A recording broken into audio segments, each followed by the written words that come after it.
membahas dan memberikan pemaparan pemikiran inti atau pemikiran pokok dari pemikiran dari seorang Imam Syahrir. Oleh waktu dan tempat kami berikan. Silakan. Oke, terima kasih. Sorry, saya habis di bawah, jadi Oke, yang kita bicarakan hari ini adalah seseorang yang dalam sejarah politik Indonesia menimbulkan begitu banyak kontroversi. Kontroversi pertama adalah apa sebetulnya status dia? Is he a politician? Atau dia seorang yang mengalami kecemasan di dalam melihat perubahan politik di pertengahan abad 20, yaitu kontradiksi antara kapitalisme dan sosialisme, yaitu ketegangan antara dunia liberal dan potensi fasisme di Indonesia. Jadi kita lihat sebetulnya, kalau kita bicara tentang Sultan Syahrir, kita bicara tentang dilema yang dihadapi oleh seorang politician junto akademisi, atau sebaliknya seorang akademisi junto politician. Saya mau pakai tema itu karena kalau kita misalnya dari awal menganggap bahwa Sultan Syahrir 2 kali jadi Perdana Menteri,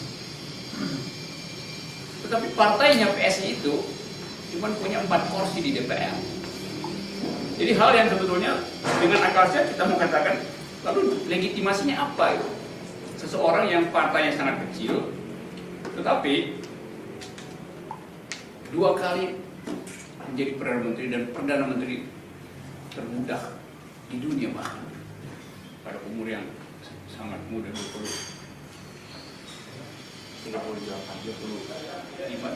tahun. Ya, benar tahun. Nah, kita ada di dalam situasi ini persis seperti yang dialami oleh Sultan Syahrir di awal kemerdekaan, yaitu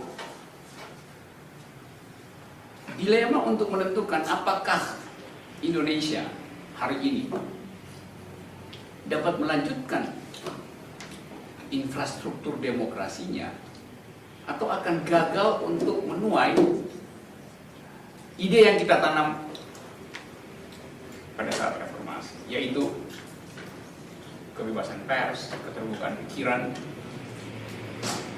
masyarakat majemuk. Jadi ada relevansi kita bicara hari ini sebetulnya kalau kita mengingat bahwa dalam 2-3 hari ini juga kita akan dikepung oleh semacam problem yang sama. Pergi pada politik massa atau mengupayakan politik kader. Dalam dilema itu, dulu Sultan Syahrir memilih pergi pada politik kader.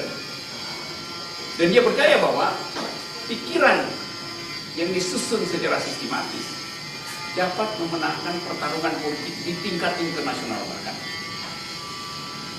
Nah, itu juga yang menyebabkan orang merasa bahwa Syahrir itu adalah petualang pikiran, bukan petualang politik. Dan di dalam debat tentang status Sultan Syahrir, kita akan mengulangi soal-soal semacam itu. Jadi dari awal saya punya semacam dalil bahwa Sultan Syahrir itu bukan penikmat kekuasaan. Dia justru merasa terbebani oleh kekuasaan. Dia lebih menikmati dunia ide daripada dunia kekuasaan. Dalam biografi kita baca bahwa baik Syahrir maupun Hatta pergi menjadi tawanan perang di Digo, lalu ke Banda Neira. Lebih banyak dia bawa buku daripada dia bawa baju. Dan dia meninggalkan semacam tradisi untuk membawa pikiran sampai ke pelosok Indonesia. Jadi bayangkan 2 tahun ditahan, tapi dia nggak merasa ditahan di Banda Neira, karena yang dilakukan adalah semacam yang dilakukan oleh Megawati Institute untuk memberi session setiap hari pada anak-anak di situ. Dan salah seorang anak yang berhasil namanya apa yang Arab itu Desawi. Kemudian mengumpulkan seluruh dokumentasi tentang Sultan Syahrir, dan sampai sekarang saya kira tergantung pada dokumentasi yang dibuat oleh Desawi yang adalah anak angkat. Oke, kalau saya misalnya mau mulai dengan memetakan pikiran Sultan Syahrir, hal pertama yang menarik adalah dia belajar di Eropa ketika liberalisme sedang mengalami kegembiraan politik luar biasa. Jadi itu saat pikiran politik diucapkan dengan dalil-dalil akademis. Tentu Sultan Syahrir mengerti bahwa versi radikal dari sosialisme adalah komunisme, tapi dia tidak pergi ke situ karena dia melihat potensi dari komunisme untuk menjadi otoriter di dalam pemerintahan. Stalin, terutama Lenin, melakukan hal yang atau memberi dasar pada potensi menjadi otoritarian. Tapi tahun-tahun 20-an Stalin jadi penguasa tahun 1925 kalau saya nggak salah ya. Stalin menjadi sangat otoriter. Dan Sultan Syahrir melihat bahwa ada dua otoritarianisme yang berkuasa di Eropa. Satu adalah fasisme Jerman, dua adalah otoritarianisme dalam Stalinisme. Jadi di dalam keadaan semacam itu, politik kiri Syahrir adalah upaya untuk mengambil bagian yang pedagogis dari filsafat kiri, yaitu kaderisasi, bukan politik massa seperti yang diinginkan oleh Hitler atau yang diinginkan oleh Stalin, yaitu memobilisasi manusia agar supaya bisa menghasilkan keuntungan politik. Saya kira Sultan Syahrir konsisten dalam soal itu, yaitu tidak ingin memobilisasi manusia, dia ingin memobilisasi jiwa yang merdeka. Dan karena itu seluruh pikiran yang terutama yang ditulis dalam upaya untuk mengingatkan bahwa kalau Belanda pergi dari Indonesia, ada potensi timbulnya fasisme di Indonesia. Kenapa? Karena tidak ada infrastruktur pendidikan yang memungkinkan orang menjadi individu.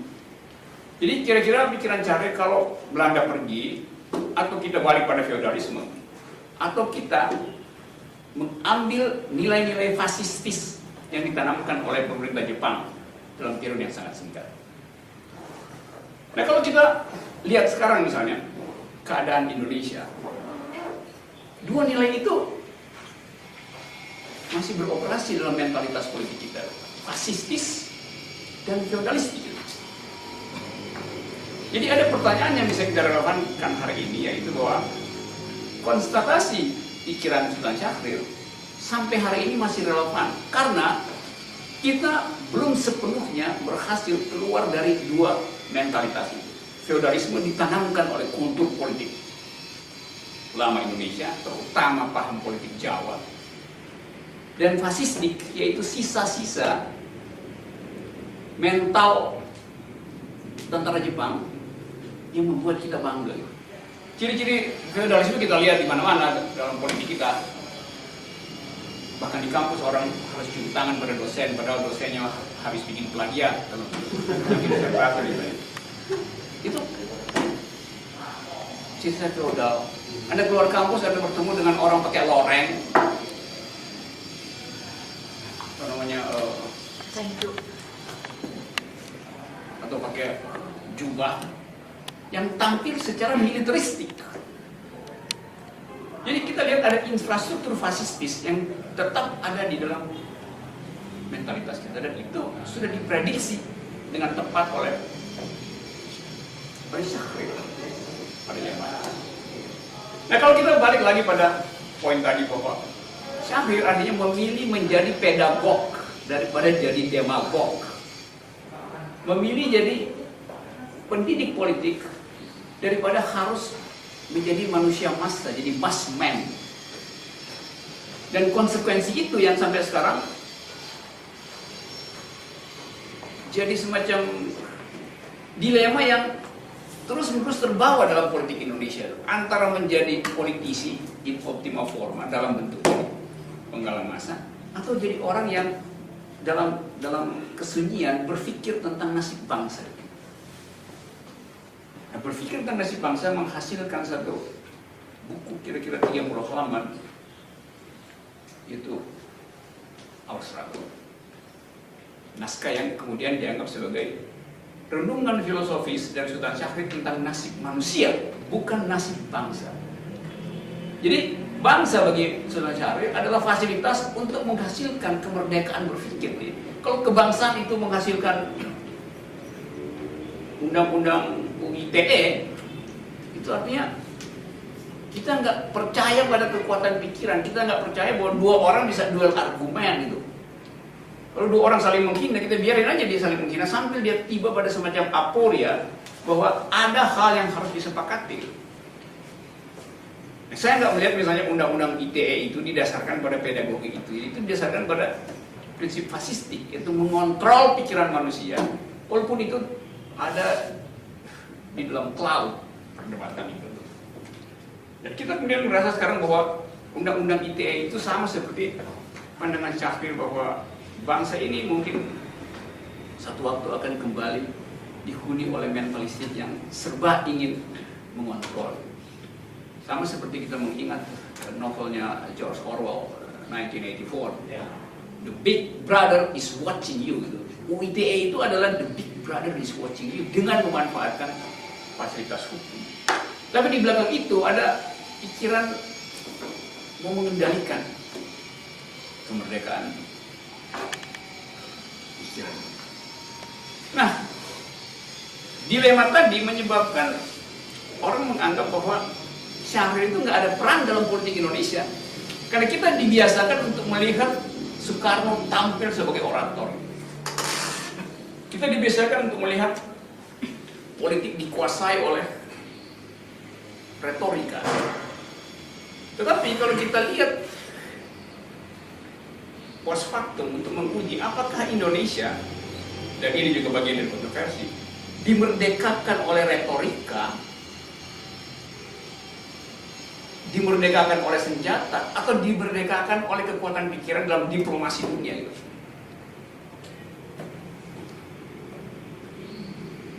Itu debat sekarang yang akan berlangsung.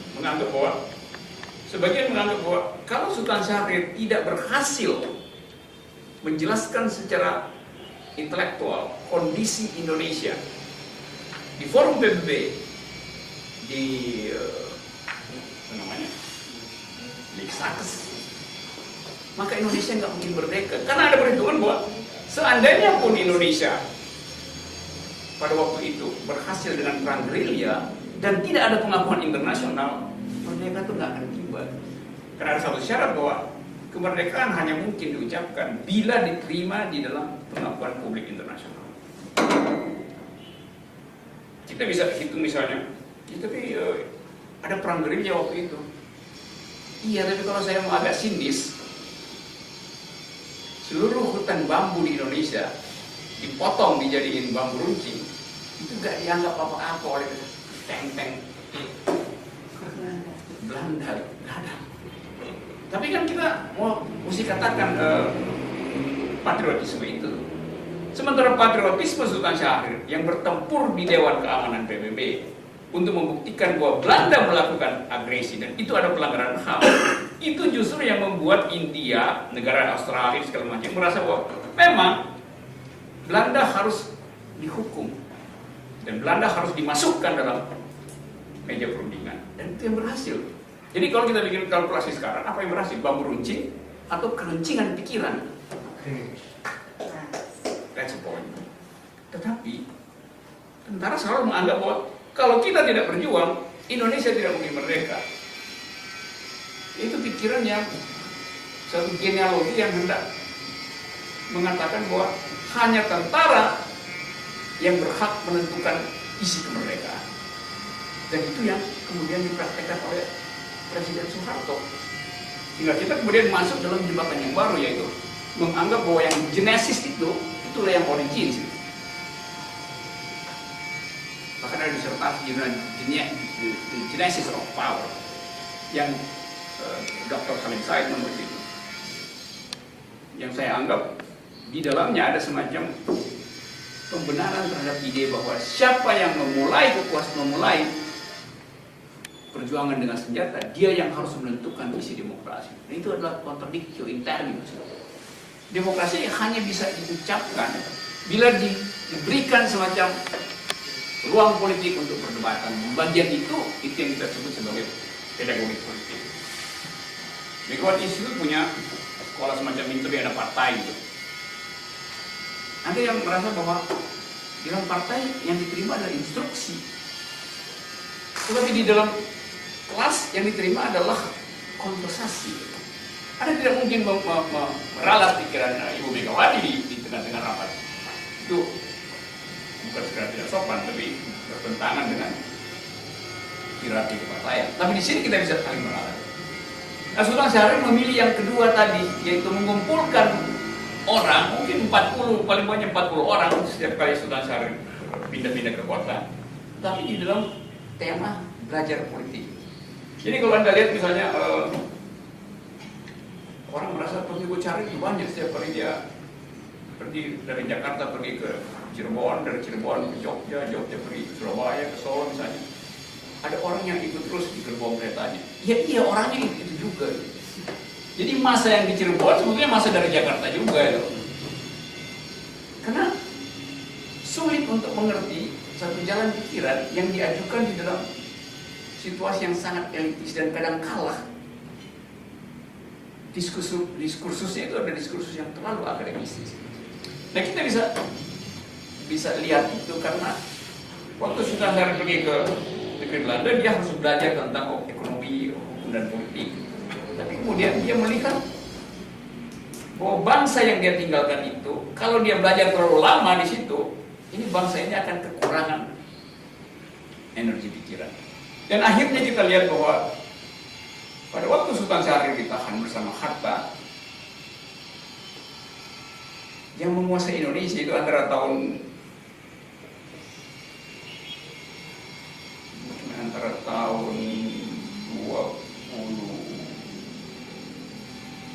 24 sampai tahun 31. Pidato pembelaan Bung Karno di Bandung itu tahun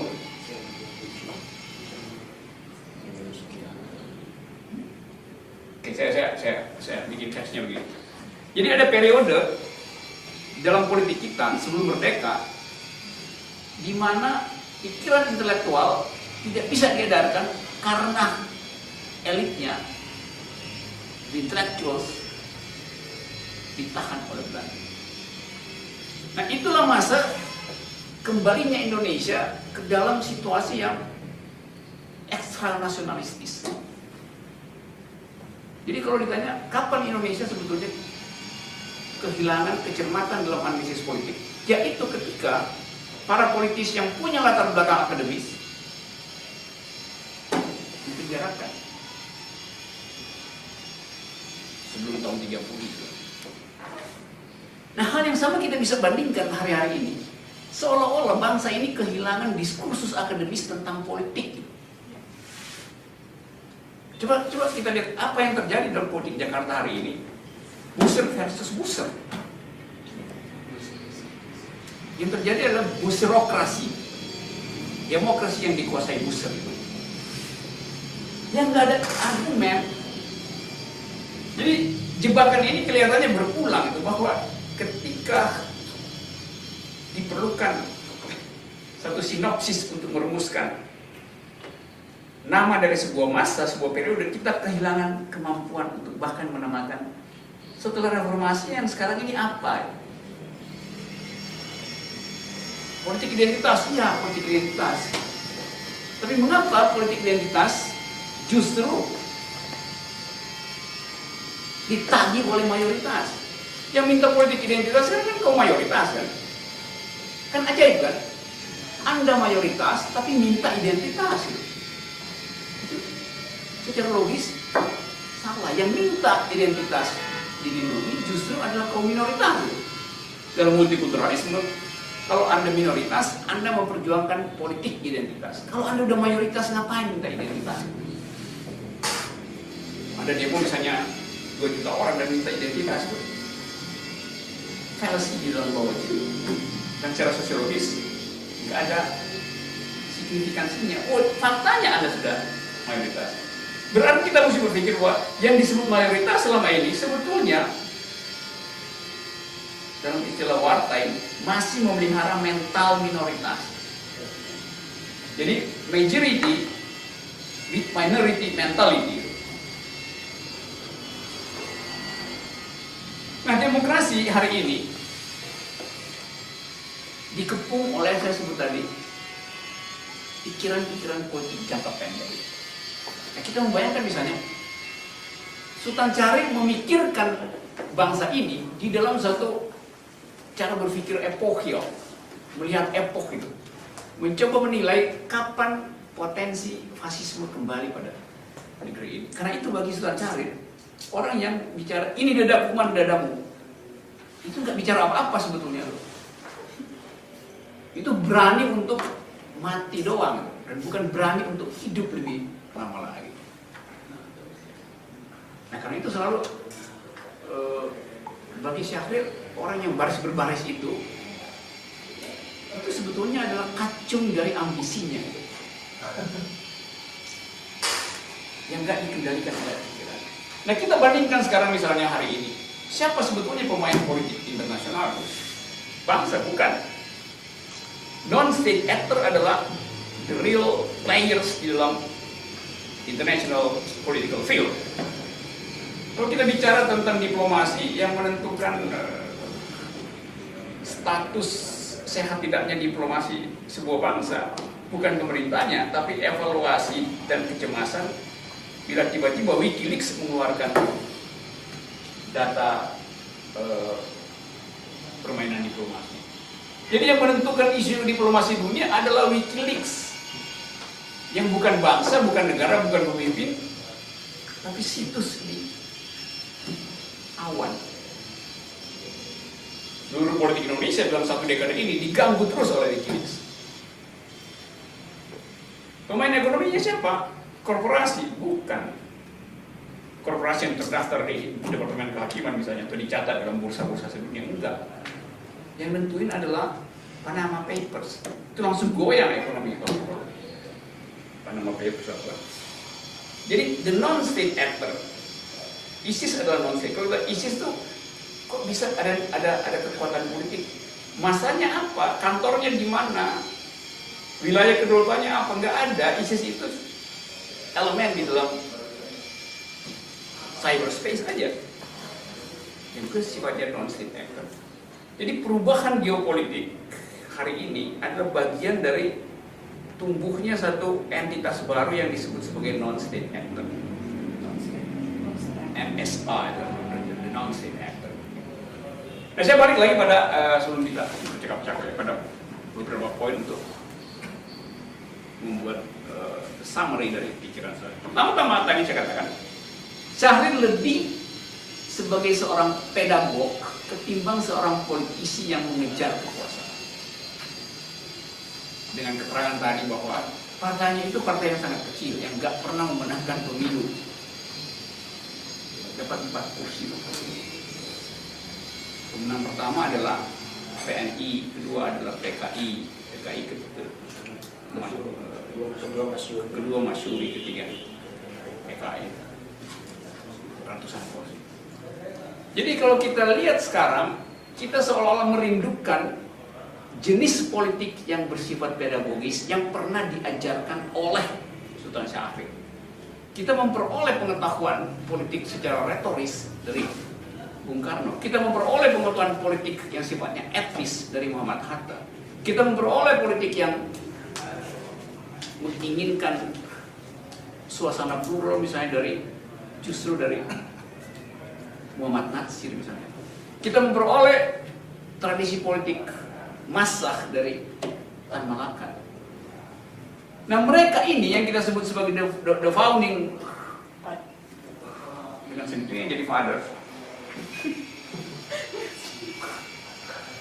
Jejaknya itu nggak kita peroleh hari ini. Kita nggak melihat kemampuan retorik di dalam debat politik hari ini seperti ketajaman retorika Bung Karno. Kita tidak melihat ide pikiran plural dari mereka yang justru mayoritas seperti yang diajarkan oleh Nasir. Kita nggak melihat satu argumentasi tentang ekonomi seperti yang diperkenalkan oleh Muhammad Hatta dan seterusnya dan seterusnya. Nah, pertanyaan kita hari ini adalah apa relevansi dari jejak politik Sultan Syahrir di dalam kehidupan politik hari ini? Yang pertama adalah kemampuan diplomasi.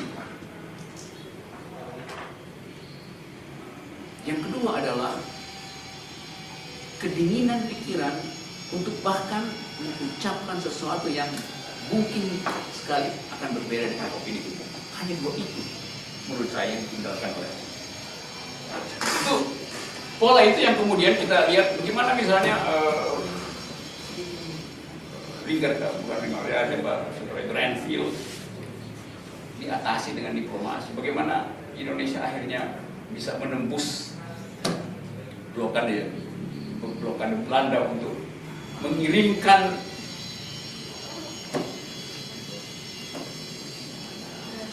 beras ke India, walaupun Indonesia pada waktu itu kekurangan beras, tapi Sultan Syahrir berhitung dia mesti tembus blokade itu supaya dapat ujian internasional. Jadi duduk perkaranya saya kira ada di sini. Nah, yang kedua adalah bangsa ini jadi bangsa pemarah hari-hari ini karena nggak mampu mengolah metafor. Kalau kita bandingkan awal kemerdekaan, debatnya lebih keras dari sekarang, tetapi ada metafor. Sehingga orang kalau pulang dari debat hatinya nggak panas, walaupun dia tersinggung, tapi dia merasa sialan bahwa dikalahkan secara metaforik. Kalau sekarang orang diajak berkelahi, kalau harus pendapat. Anda tahu misalnya Haji Agus Salim.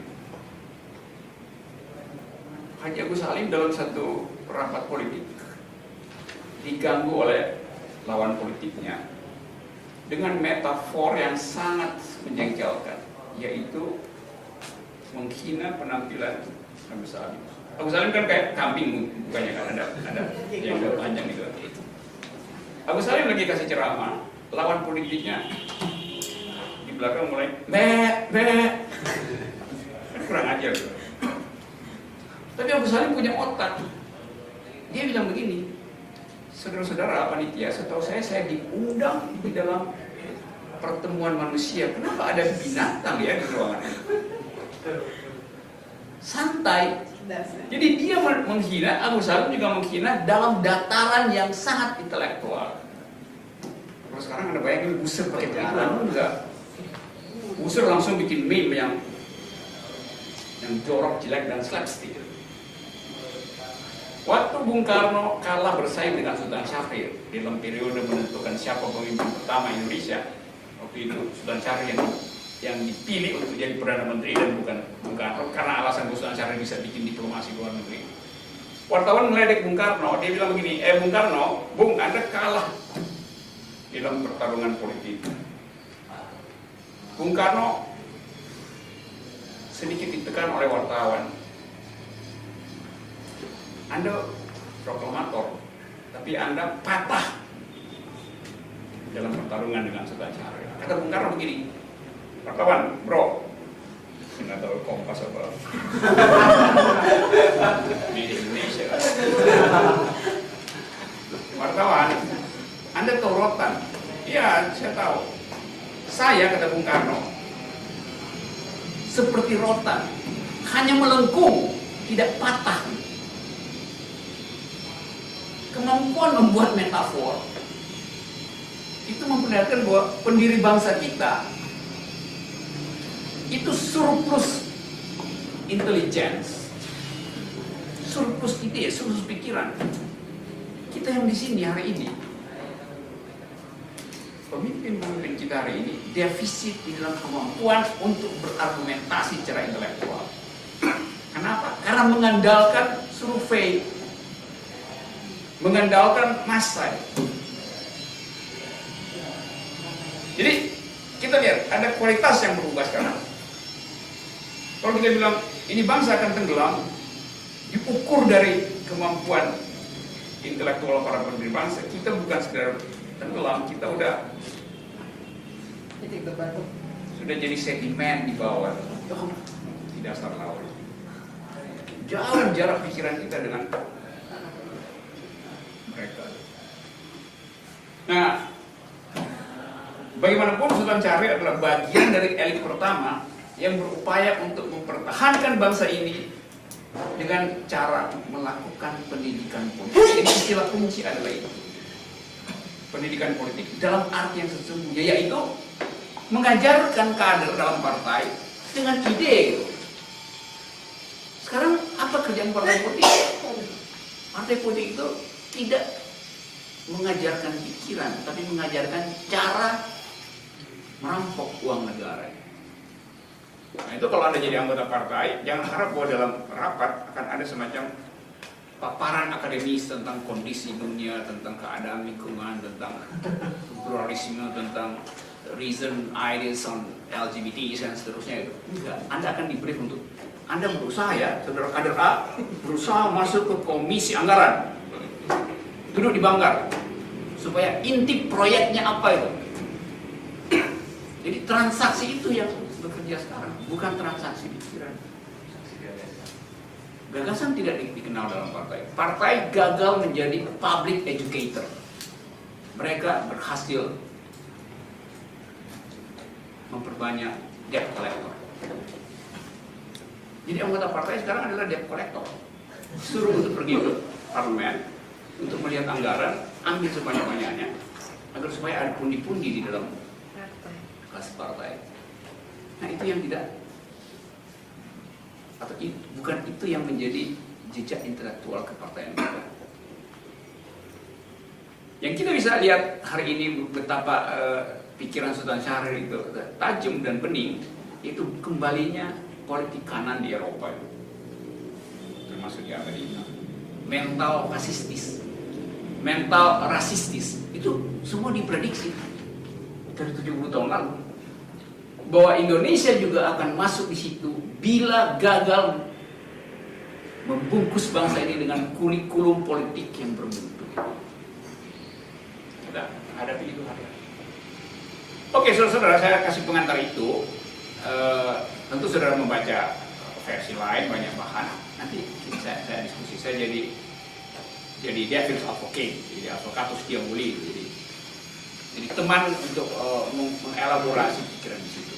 Nah, saya tahu bahwa banyak sinisme terhadap Sultan Syahrir, terutama dari kalangan militer yang merasa bahwa mengagung-agungkan diplomasi itu artinya merendahkan gerilya.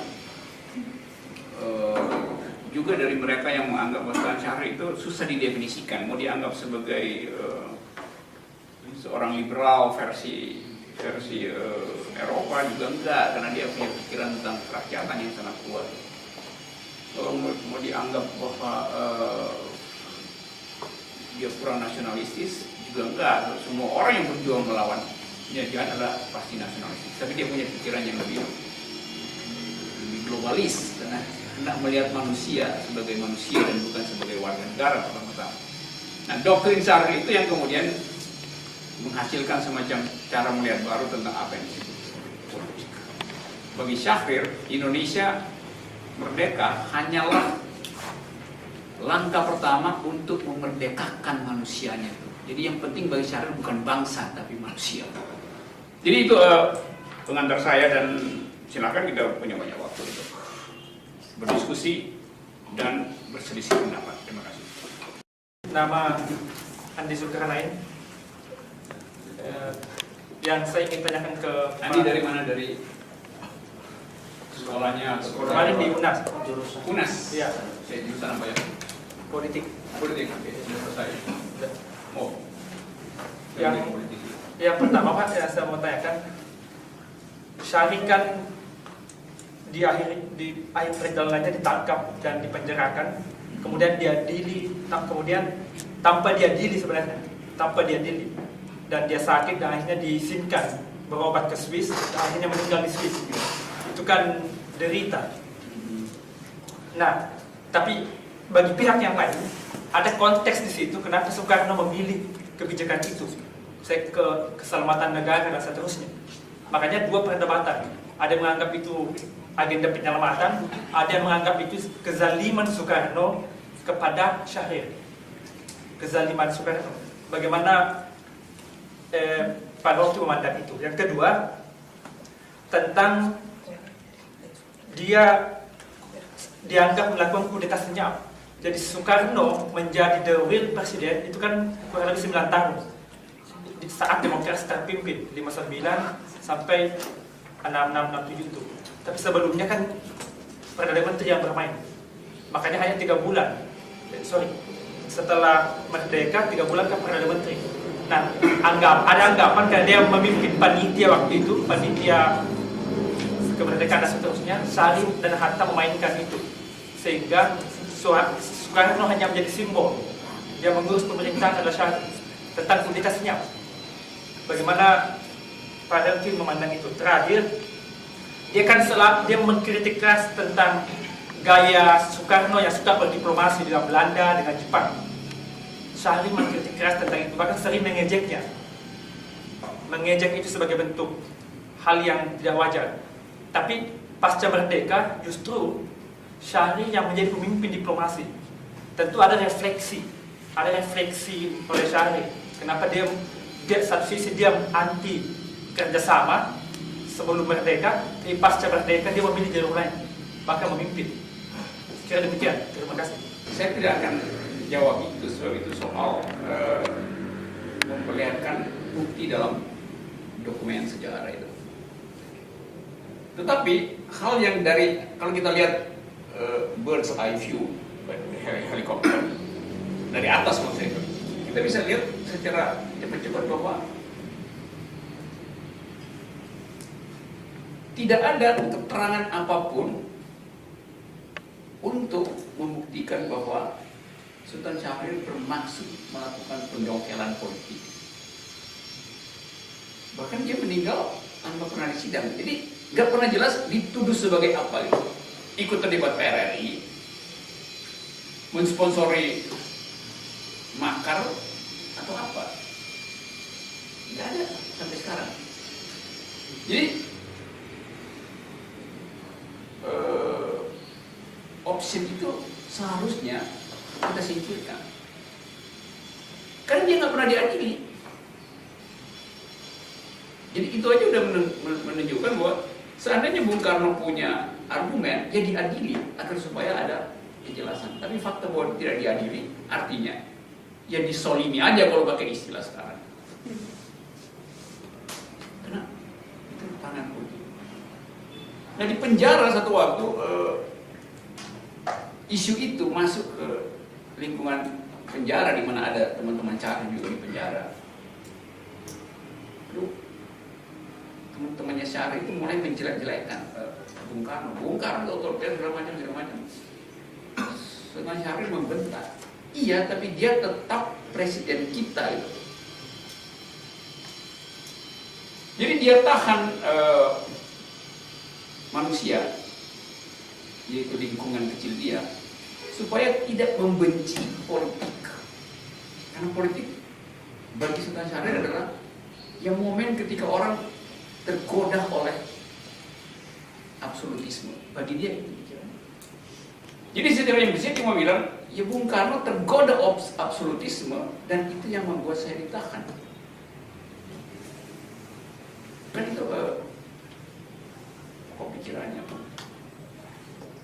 Nah, saya katakan tadi dari awal saya mau melihat itu dari sudut akademis, bukan dalam persaingan itu.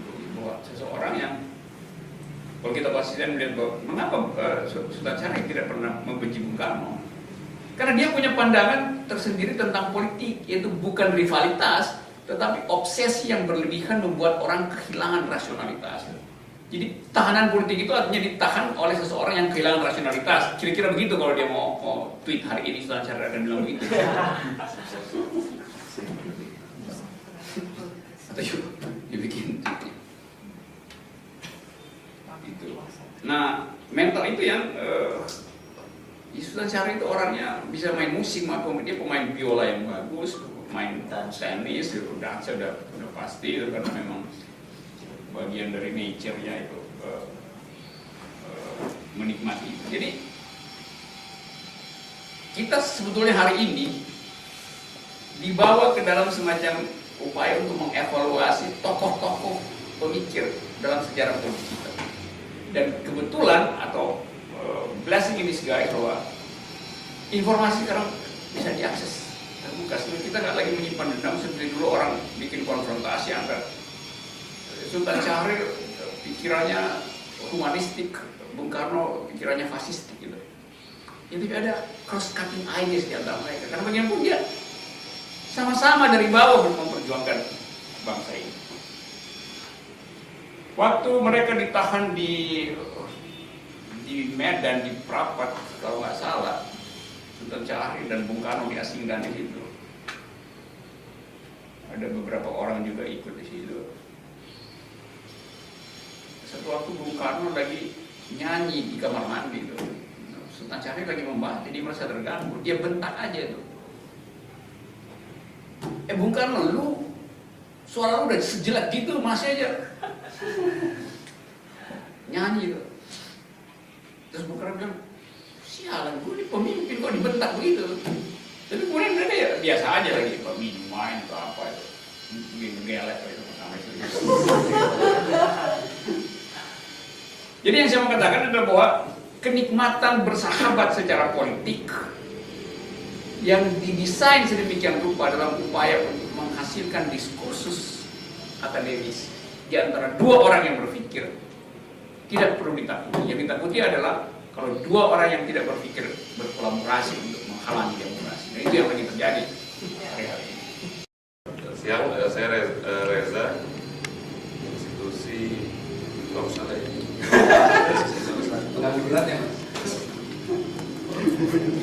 Ini Pak, yang saya ingin tanyakan itu kan terlepas dari tokoh, cuman ya tentu saja ada peran-peran dari tokoh-tokoh ya, terutama Syahrir gitu. Cuman sebagai diskursus itu kan bangsa kita memang arahnya menjemput kemanusiaan universal gitu kan.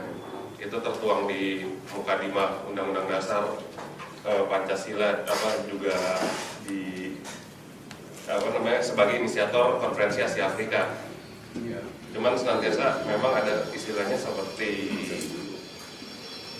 katakanlah surut atau menjadi nasionalistis yang lebih kental gitu ya. Maksudnya bukan suatu nasionalisme untuk menjemput kemanusiaan yang universal gitu. Itu yang saya ingin tanyakan ke Pak Rocky, bagaimana pasca Konferensi Asia Afrika itu gitu loh. Dan juga itu kan sebenarnya tren itu berlaku bukan hanya di Indonesia, di mana para inisiator itu pemimpin Asia Afrika juga ada tendensi menjadi kurang demokratis atau bahkan diktator di negaranya masing-masing begitu.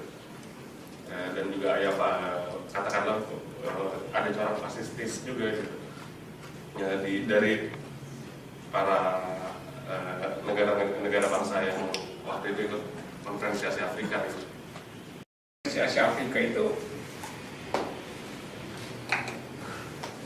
sebetulnya semacam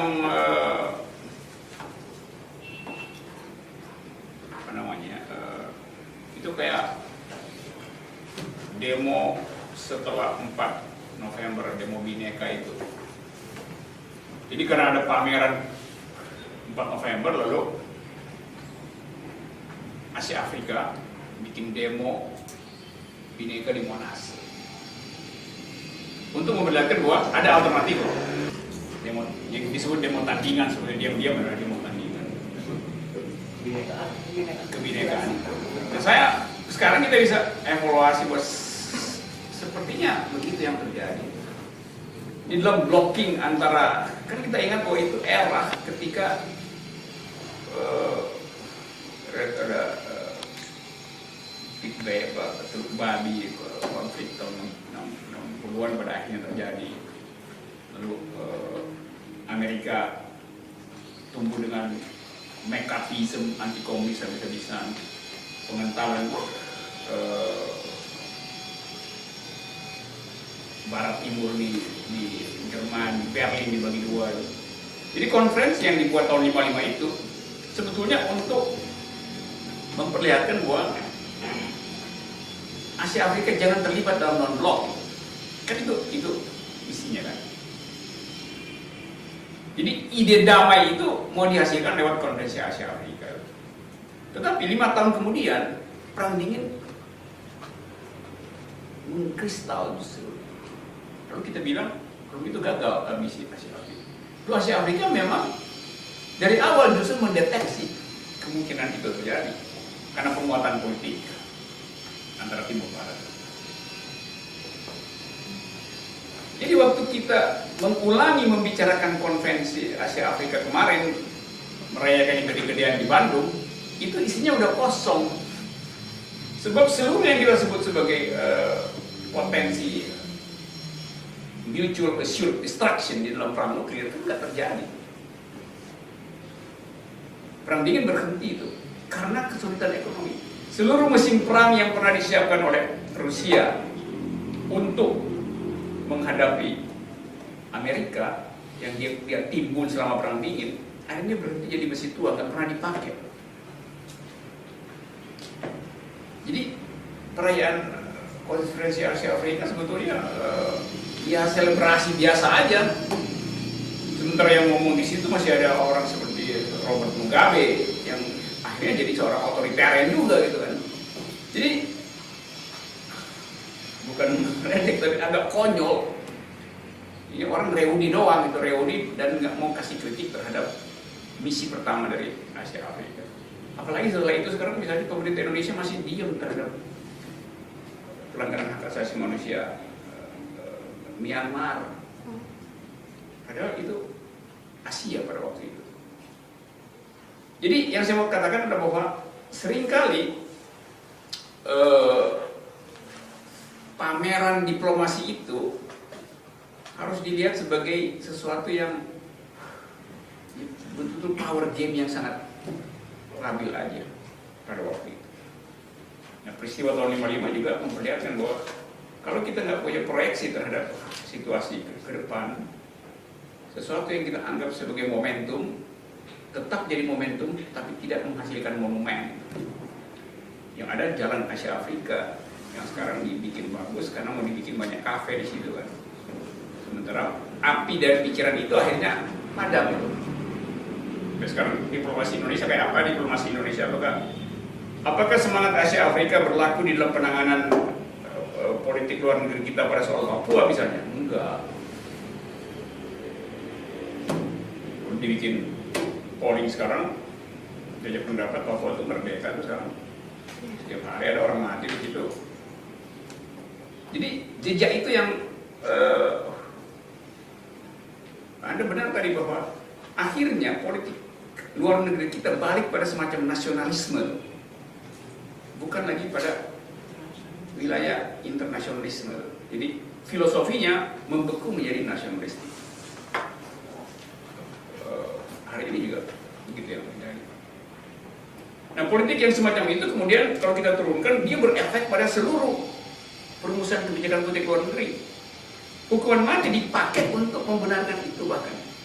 Kalau rejim menghukum mati pengedar narkoba, dalilnya adalah nasionalisme, bukan humanisme. Jangan campuri urusan kita. Kita mau bunuh orang, jangan campuri. Akibatnya gerasi nggak dibaca oleh presiden kan. Jadi itu satu paket pikiran yang menganggap bahwa kita akan diganggu oleh luar negeri. Oleh karena itu kita mesti buktikan pada luar negeri bahwa kita berdaulat. Bukti kita berdaulat, kita bisa bunuh orang asing. Kan konyol cara berpikir semacam itu. Jadi saya kira itu kalau ditanya soal Asia Afrika. Tapi sebagai peristiwa politik pada waktu itu dimaksudkan untuk mengedarkan kemungkinan adanya jalan damai, adanya jalan ketiga supaya perang dingin itu tidak membesar. Tapi yang terjadi nggak begitu lah, ya kan? Perang dingin justru membesar. Dan perang dingin berakhir bukan karena terjadi konflik nuklir, tapi karena krisis ekonomi di Rusia. Ada lain? Kalau saya sampaikan, pas sering diskusi bareng Bang Hariman Siregar, agak besar. Sering diskusi di Indemo lah, Pak. Di Bang Hariman Siregar dan juga Langsung. Rotsel di Guntur 49 di bekas rumahnya ini. Iya, ketua partai, ketua fraksi Partai Sosialis Indonesia.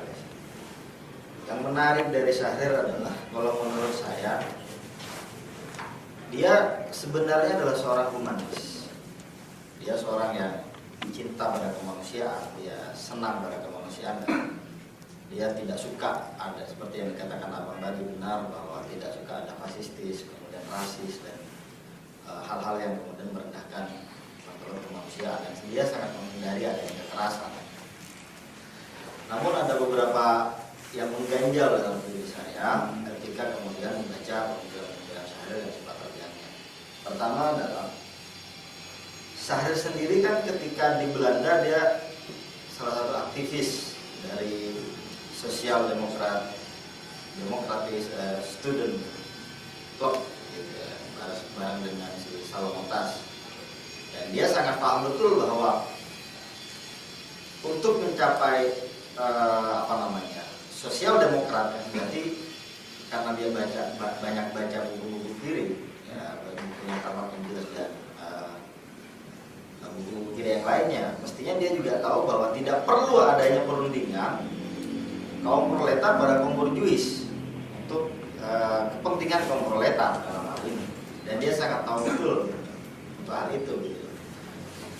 Tapi kenapa kemudian itu dilakukan oleh dia ketika perundingan tingkat jati, yang sehingga kemudian mereduksi Indonesia yang dari Sabang sampai Merauke hanya Sumatera, Jawa, dan Madura saja.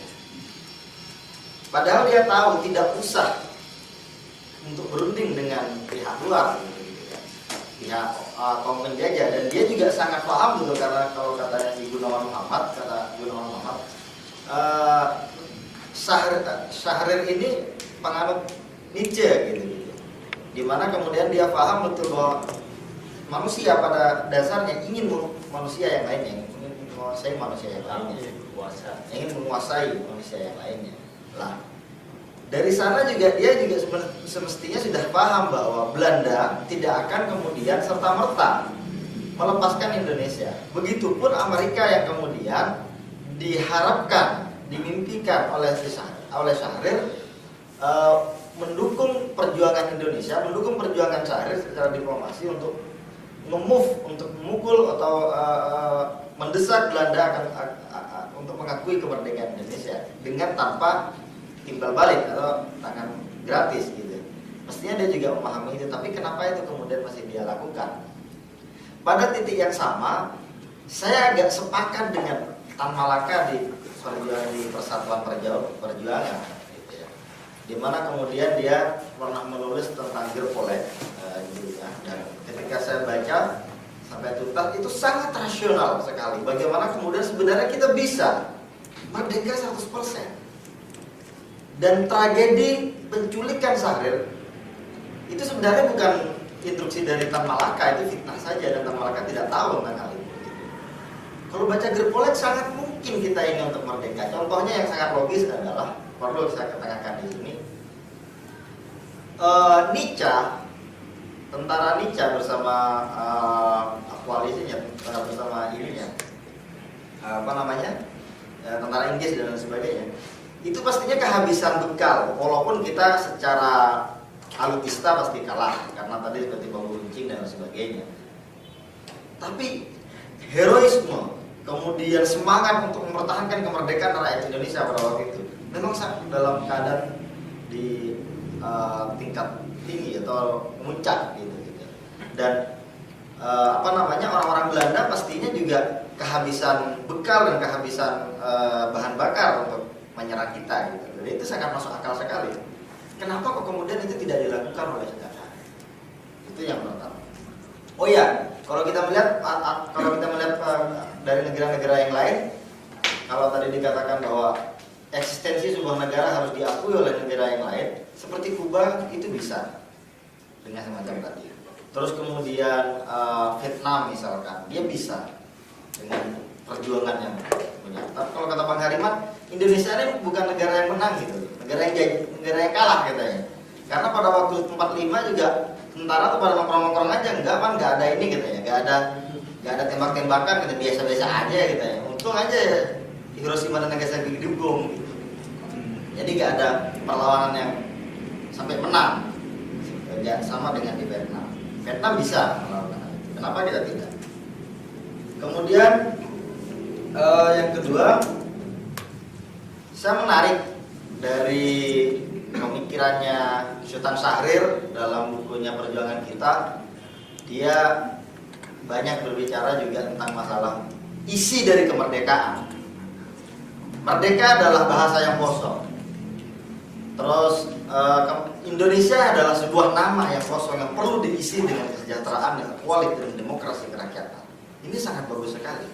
Dan dia juga banyak bicara tentang masalah tidak dibolehkannya untuk menghina ras orang lain.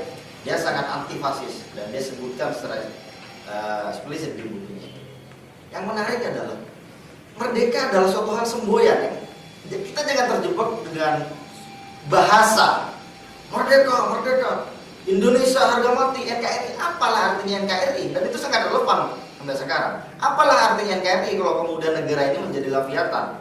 Kalau kata Thomas, menjadi monster yang kemudian menghisap rakyat. Kalau seperti sekarang, apalah arti demokrasi? Bukan saya anti demokrasi, tapi demokrasi yang sekarang adalah, kalau kata Bang Hariman juga mengatakan adalah demokrasi yang dijajah oleh uang. Kalau kata Bang Hariman juga disebutkan bahwa kalau dulu 98 masanya Soeharto, Indonesia sudah telanjang, baju-bajunya semuanya sudah dijual. Tapi kalau sekarang jeroan kita juga sudah dijual, ginjal kita sudah dijual, jantung kita sudah dijual ke orang luar, dan kita sudah tidak berdaulat dalam segala hal. Lah, ini masih relevan pada saat ini. Apalah arti merdeka? Apalah arti NKRI? Apalah arti undang-undang? Dikit-dikit makar. Makar adalah bahasa seorang penguasa kepada orang lain untuk meredam dan untuk mengkriminalisasikan, untuk menghancurkan karakternya. Itu adalah penghancuran karakter, bahwa ini adalah suatu hal yang makar. PNRI kenapa kemudian bergejolak? Karena dia melihat bahwa ini adalah seorang diktator. Kalau menang akan menjadi seorang pahlawan, kalau kalah dia akan menjadi seorang pecundang. Maka bagaimana tanggapan apa dengan apakah masih perlu ini kita pertahankan negara ini? Iya. Apakah masih perlu kita pertahankan negara ini? Pertanyaan seperti ini. Sampai kapan saudara-saudara kami yang ada di Maluku, yang ada di Kalimantan itu dieksploitasi besar-besaran hanya untuk yang di pusat gitu-gitu. Atas nama apa namanya? NKRI. Berapa ratus tahun lagi itu mereka tidak akan pernah menikmati hasil sumber daya alam yang tidak terbarukan di tempatnya masing-masing. Saya di Madura misalnya, itu dibawa ke pusat dan dinikmati dan kemudian dikorupsi besar-besaran di pusat. Buat apa? Dan yang terakhir Bang, pertanyaan saya dengar katanya PSI sekarang masih ada sebenarnya. Dan itu menjadi partai asli. Ya benar atau enggak? Ya Bang Rahman Toleng diantaranya menjadi salah seorang suhu yang ada di kemudian mengatur. Rizal Ramli benar nggak itu adalah seorang PSI? Sri Mulyani benar nggak itu seorang PSI? Terus kemudian Menteri Ekonomi yang sekarang Bang? Bukan. Darmin Nasution benar nggak itu seorang PSI?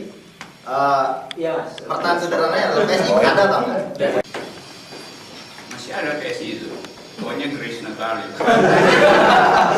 Masih dipanggil. Saya jawab satu-satu ya. Saya terangkan dulu kekeliruan perspektif saudara tentang status dari rakyat versus massa. di dalam sejarah pikiran politik Eropa ketika Sultan Syahrir lagi ada di situ.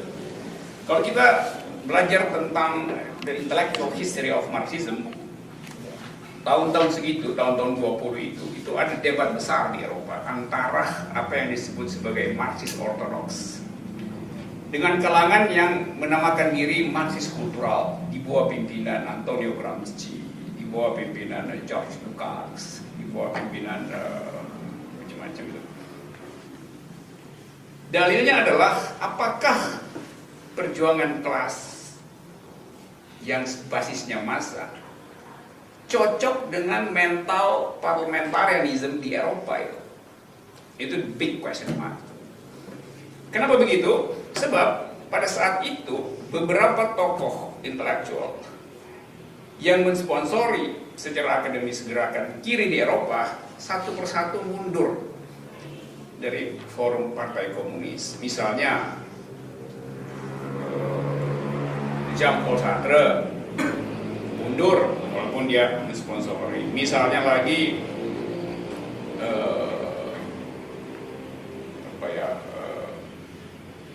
kebanyakan datang dari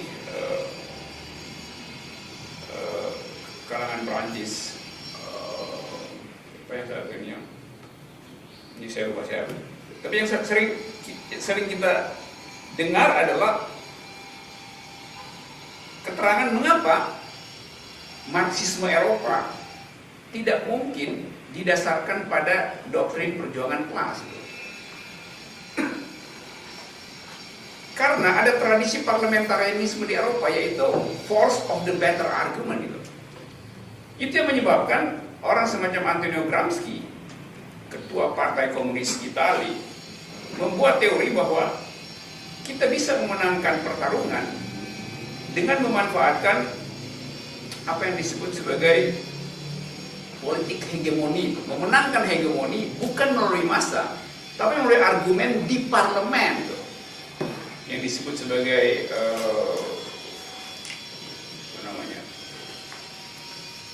apa istilah akademisnya, room of maneuver. Jadi manuvernya di parlemen. Dasarnya adalah orang Eropa terlalu rasional untuk disogok dengan teori massa itu.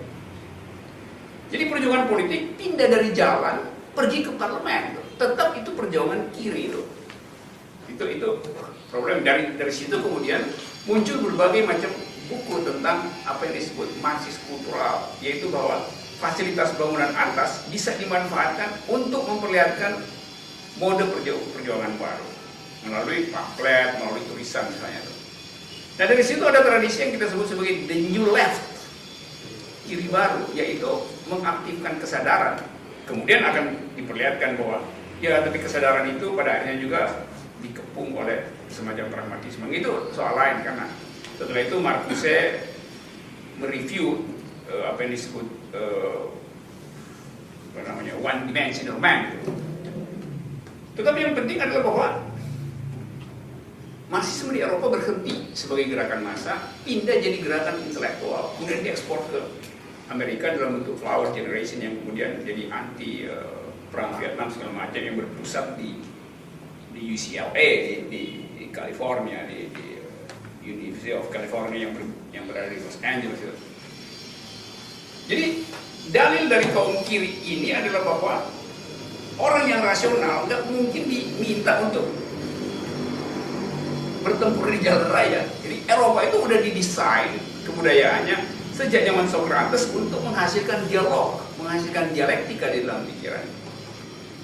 Nah karena itu majalah yang dulu waktu Orde Baru saya langganan dulu itu namanya New Left Review, kita mesti baca diam-diam. Nah New Left Review sendiri adalah gabungan dari dua majalah sebetulnya. Yang satu namanya The New Reasoner, yang kedua Left Review.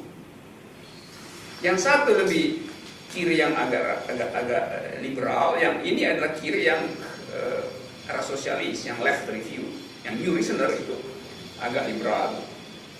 Nah ini memperlihatkan bahwa dua elemen ini, dua-duanya kiri, yang satu agak ke tengah, yang satu agak ke pinggir kiri, bisa menemukan semacam cross-cut ideas tentang fungsi politik, yaitu pedagogi. Maka dua majalah ini kemudian gabung, New Reasoner dengan Left Review berubah menjadi The New Left Review gitu. Itu sejarah dari gerakan kiri itu. Nah, lama partai kiri di Eropa itu tetap pakai teori perjuangan kelas sampai akhirnya, saya kira baru 3 tahun lalu, kata perjuangan kelas itu dihilangkan dari anggaran dasar partai buruh di Inggris zamannya.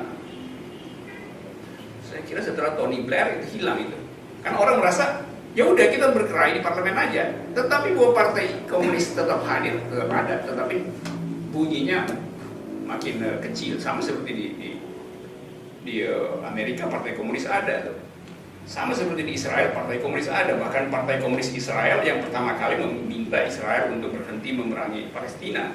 Partai komunis Palestina juga bersahabat dengan partai komunis Israel untuk kemerdekaan Palestina. Jadi partai komunis selalu punya ide yang lebih internasional dan bukan nasionalistik gitu. Kita di sini aja bingung loh kok marahin partai komunis Israel tapi kok minta supaya Palestina merdeka. Ya karena dia partai yang pakai akal. Kalau kita di sini partai nggak pakai akal gitu.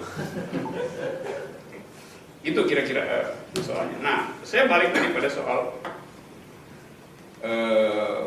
konferensi Cirebon itu ya. Kalau kita misalnya bikin semacam post factum analysis, kita bisa lihat bahwa justru pada saat itu Belanda diumpankan untuk bertindak arogan. Dan kesempatan itu yang kemudian dibawa Syahrir ke dalam sidang PBB kan. Jadi secara teori diplomasi, Syahrir memanfaatkan yang kita anggap sebagai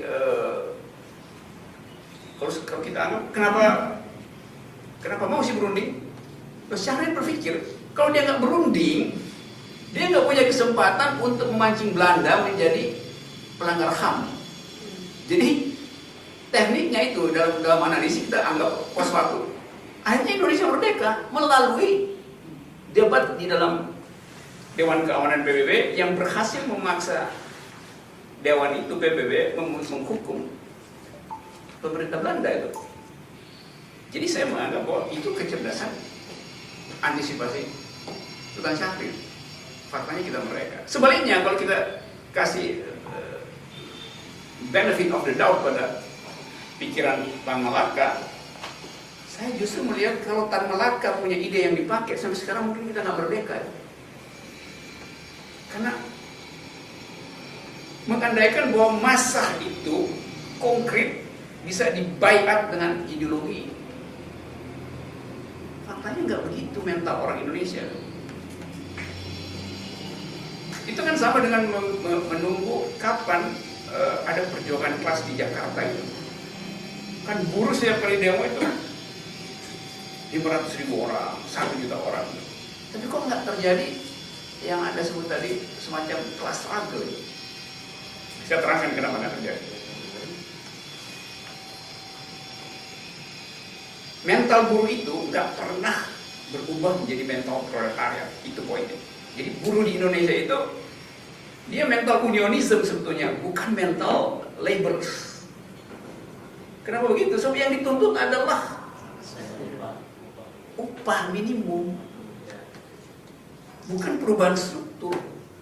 Padahal kalau Anda buruh, Anda harus meminta bergerak untuk merubah relation of production, hubungan produksi. Ini minta upah. Artinya si buruh ingin jadi kapitalis kecil tuh, pelan-pelan. Itu satu faktor. Targetnya adalah minta upah itu, bukan minta perubahan struktur. Jadi begitu upah dikasih, ya dikasih aja. Kan itu pasti si dalam perundingan ketua pasti dia akan polting, dia kasih separuh, udah senang. Yang ketiga, yang kedua, faktor kedua, kenapa tidak terjadi kelas struggle?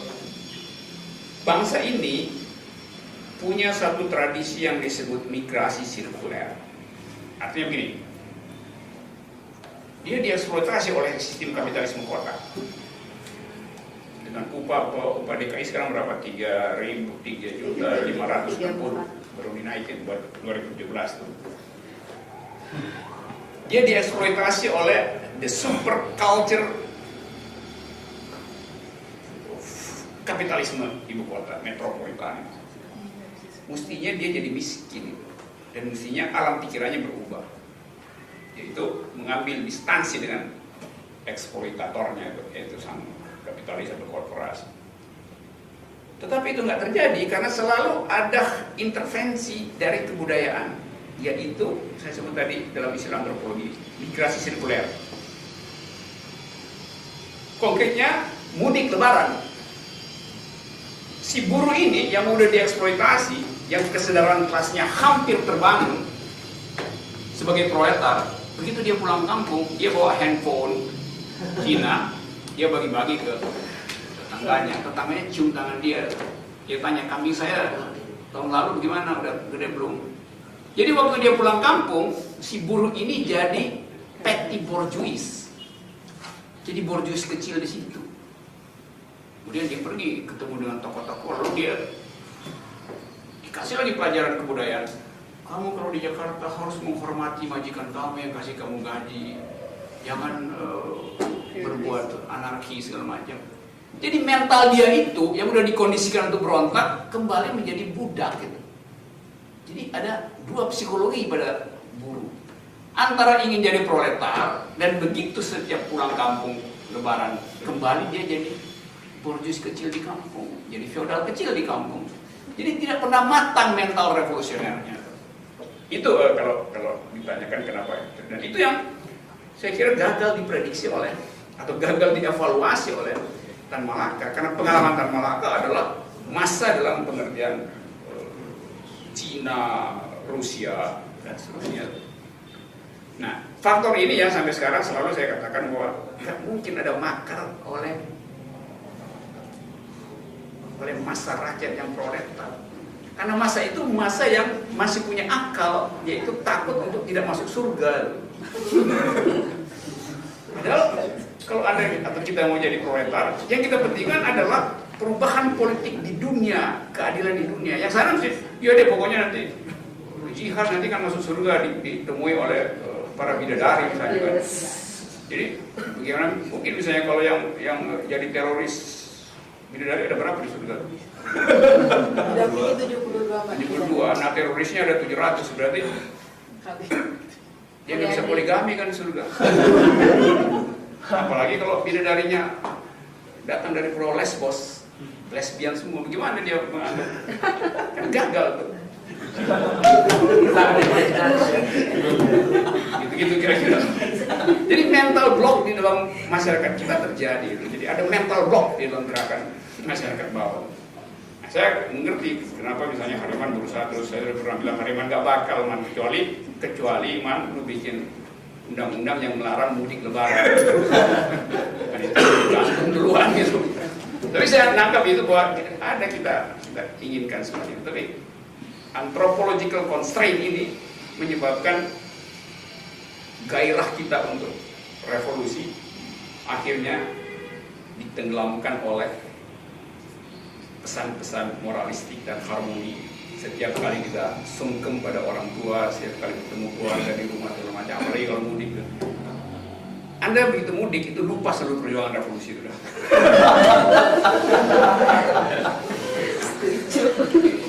Balik lagi feodal. Mungkin bakalan ada kalau ada distribusi ekonomi selain Jakarta. Ya, distribusi ekonomi juga melalui apa namanya itu 1 miliar sedesa segala macam itu, dan itu diputuskan bukan oleh si buruh yang di sini kan, dia diputuskan di sana, di si buruh di sini dia melihat oh itu ada peluang, justru dia balik ke sana, jadi dia nggak bakal jadi proletar juga di Jakarta karena melihat ada kue ekonomi lebih bermanfaat di desa gitu. Padahal revolusi nggak mungkin terjadi di desa, revolusi terjadi di pusat pemerintahan.